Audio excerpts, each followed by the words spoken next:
What's up, everyone? Marc Lobliner, TigerFitness.com. Body types: Ectomorph, Mesomorph, Endomorph.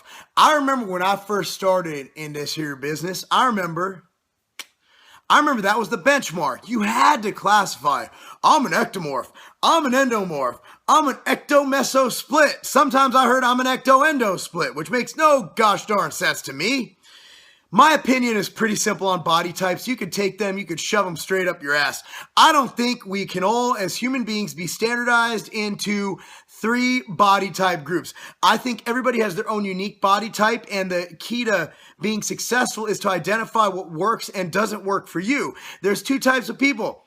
There's slower metabolisms and there's really fucking fast metabolisms. As far as the in-between, that's all relative.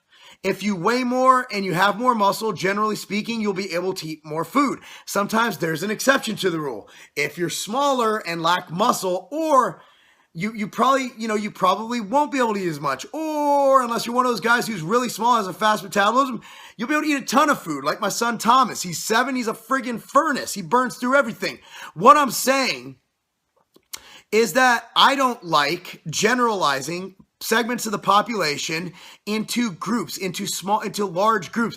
I don't think we could take the entire world population and put them into 3 subsects, being ectomorph, mesomorph, and endomorph. I believe there are people who tend to store fat a little more easier, and some people who tend to burn fat a little easier. However, that is all cured through caloric intake. If you burn calories really fast, you eat more food.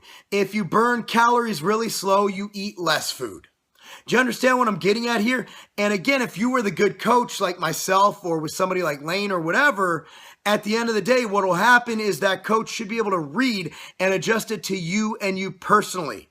So what you need to do is pretty much just go by who you are, not who a book or someone who's an idiot tells you are based on the body type. Hell, Dr. Phil got sued by the FTC for pairing people into pear and apple. He took it one step further. He took it full potato. He took it where not only people were either apple or pear shaped. I think it was apple and pear or banana and pear. I don't fucking know. Anyway, that made it even less groups. And that was great for marketing because he could sell 2 different things and it was easy and it was a good message.